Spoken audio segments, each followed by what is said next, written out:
بسم الله الرحمن الرحيم. الحمد لله والصلاة والسلام على رسول الله وعلى آله ومن والاه، أما بعد، فعن أبي هريرة رضي الله تعالى عنه أن رسول الله صلى الله عليه وآله وسلم قال: الصيام جنة فلا يرفث ولا يجهل، وإن امرؤ قاتله أو شاتمه فليقل إني صائم مرتين، والذي نفسي بيده لخلوف فم الصائم أطيب عند الله تبارك وتعالى من ريح المسك، يدع طعامه وشرابه وشهوته لأجلي، الصيام لي وأنا أجزي به، والحسنة بعشر أمثالها۔ محترم حضرات و سامعین و سامعات، یہ روایت جو آپ کے سامنے ابھی پیش کی گئی ہے،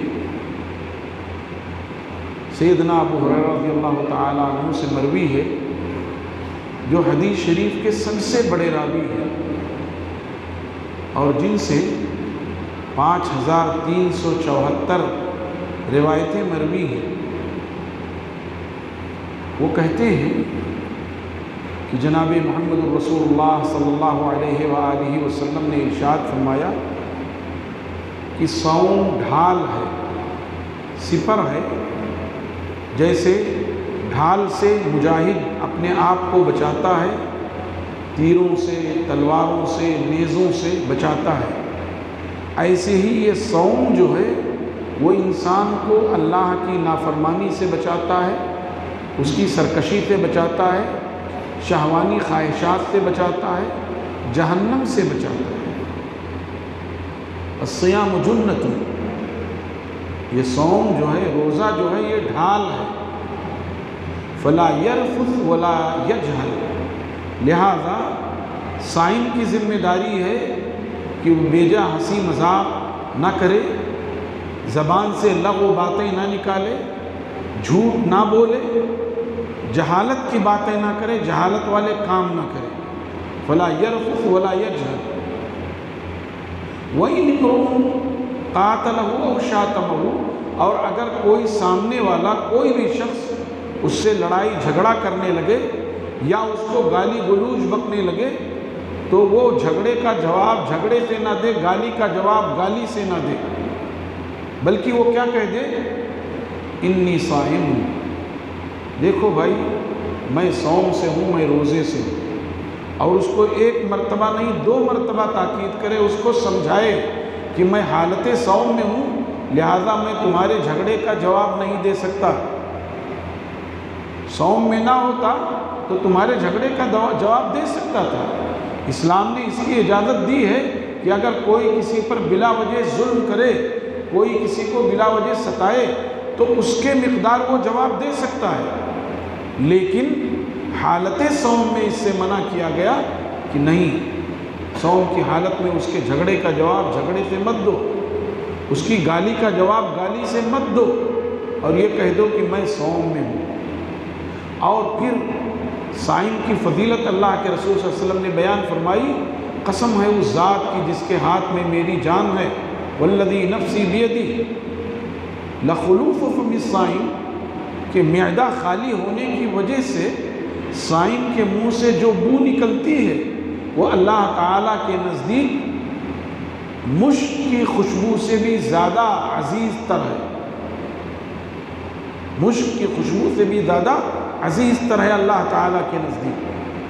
اور پھر اللہ تعالیٰ فرماتا ہے اس بندے نے صرف میری رضا کی خاطر کھانا چھوڑ دیا، پینا چھوڑ دیا، خواہشات چھوڑ دیے، جماع چھوڑ دی، جبکہ یہ سب چیزیں اس کے لیے جائز تھی، چھوڑ دیا اس نے، تو یہ صوم میرے لیے ہے اور میں ہی اس کا بدلہ دوں گا۔ جہاں اس حدیث سے صوم یا صائم کی فضیلت واضح ہوتی ہے، وہیں صائم کے لیے ضروری ہے کہ وہ 4 چیزوں سے گویا روزہ رکھ رہا ہے۔ لوگ عام طور پر یہ سمجھتے ہیں کہ کھانا پینا چھوڑ دو صوم ہو گیا، روزہ ہو گیا۔ ایسا نہیں ہے۔ معروف یہی ہے کہ آدمی کھانا پینا طلوع فجر سے لے کر کے طلوع صبح صادق سے لے کر کے غروب آفتاب تک کھانا پینا چھوڑ دے، یہ اس کا روزہ ہو گیا۔ یہ تو ہے ہی، کھانا اس کے لیے حلال تھا، حرام کھانے سے تو قطعی طور پہ منع ہے، کبھی بھی وہ نہیں کھا سکتا۔ حرام پینے سے منع ہے، کبھی بھی نہیں پی سکتا۔ لیکن جو کھانا اس کے لیے حلال ہے، اس حلال کھانے کو، جو مشروب اس کے لیے حلال ہے، اس مشروب کو وہ صبح صادق سے لے کر غروب آفتاب تک چھوڑے ہوئے ہے اللہ کی رضا کے لیے۔ یہ تو ایک چیز ہے ہی، معروف ہے، مشہور ہے یہ چیز۔ لیکن اس کے ساتھ ساتھ زبان کا بھی صوم ہے، زبان کا بھی روزہ ہے۔ کیا فرمایا؟ فلا یرفس، وہ ہنسی مذاق ٹھٹھا لغو اور بیہودہ باتیں نہ کرے۔ ویسے رفث میں جماع بھی شامل ہے، قرآن پاک نے بیان کیا ہے کہ جو ہے رفث، جیسے صائم رمضان کی راتوں میں اپنی بیوی سے مباشرت کر سکتا ہے، مجامعت کر سکتا ہے، اس کے لیے احل لکم لیلۃ الصیام الرفث الی نسائکم، وہاں رفث جماع کے معنی میں ہے۔ لیکن یہاں کیا ہے؟ رفث یعنی زبان سے وہ بیہودہ باتیں نہ کرے، جھوٹ نہ بولے۔ چنانچہ اللہ کے رسول صلی اللہ علیہ وسلم نے فرمایا من لم يدع قول الزور والعمل به فليس لله حاجة ان يدع طعامه وشرابه، جو زبان سے جھوٹ بولنا اور اس پر عمل کرنا نہ چھوڑے تو اللہ تعالیٰ کو ایسے بندے کی کوئی حاجت نہیں کہ وہ اپنا کھانا پینا چھوڑ دے۔ اس سے پتہ چلا کہ صوم زبان کا بھی ہے، اور ایسے ہی صوم اعضاء اور جوارح کا بھی ہے۔ اعضاء اور جوارح سے بھی روزہ رکھنا۔ اللہ کے رسول صلی اللہ علیہ وسلم نے فرمایا وَإِنِ امْرُؤٌ قَاتَلَهُ أَوْ شَاتَمَهُ، اگر کوئی آدمی اس سے قتال کرے، جھگڑا کرے، تو جھگڑا ظاہر ہے ہاتھ اور پیر سے ہی ہوتا ہے۔ گویا حالت صوم میں اپنے اعضاء اور جوارح کا بھی وہ صوم رکھے، اور وہ چیزیں جو اس کے لیے حلال ہو سکتی تھی، کسی نے کسی کو بلا وجہ ایک تماچا مار دیا تو اس کو اختیار ہے کہ وہ بھی اس کو پلٹ کر تماچا مار دے، لیکن حالت صوم میں وہ اس کو برداشت کر لے اور اس سے جھگڑے پر آمادہ نہ ہو۔ تو اعضاء اور جوارح کا بھی صوم ہے، ہاتھ اور پیر کا بھی صوم ہے، نگاہ کا بھی صوم ہے، کان کا بھی صوم ہے۔ جیسے یہ کہا گیا کہ جھوٹ نہ بولے، ایسے ہی سامنے والے کی ذمہ داری کی جھوٹ نہ سنے۔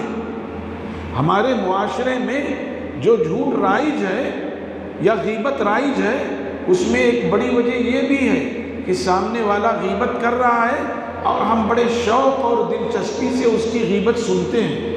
وہ رک جاتا ہے تو پوچھتے ہیں ہاں پھر کیا ہوا؟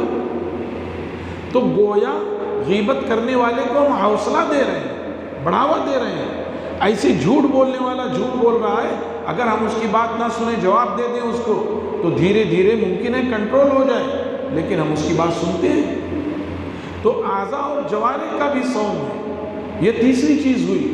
اور چوتھی چیز کیا کہی گئی کہ وہ اپنی خواہشات سے دستبردار ہو جائے، صبح صادق سے لے کر غروب آفتاب تک۔ وہ بیوی جو اس کے لیے حلال تھی، اللہ تبارک و تعالیٰ نے اس کے لیے حلال کیا ہے، اس سے وہ صحبت کرے، لیکن اس اثناء میں وہ اس سے صحبت نہیں کر سکتا۔ تو گویا صوم صرف پیٹ کا نہیں، روزہ صرف پیٹ کا نہیں ہے، بلکہ روزہ زبان کا بھی ہے، روزہ اعضاء اور جوارح کا بھی ہے، روزہ شرمگاہ کا بھی ہے، خواہشات کا بھی ہے۔ لہٰذا حقیقت میں فضیلت اس صائم کے لیے ہے جو صوم کے ان تقاضوں کو پورا کرتا ہے، اور پھر اسی لیے اللہ تبارک و تعالیٰ نے فرمایا الصیام لی وانا اجزی بہ، صوم میرے لیے ہے اور میں براہ راست خود اس کا بدلہ دوں گا۔ اور جب اللہ تعالیٰ بدلہ دے گا تو کتنا بدلہ دے گا ہم اندازہ نہیں کر سکتے، جیسے ہم اس کی ذات کے تعلق سے سوچ بھی نہیں سکتے، اس کی صفات کے تعلق سے ہم یہ کہتے ہیں کہ اس کے صفات ایسی جو اس کی ذات کے شایع نشان ہیں۔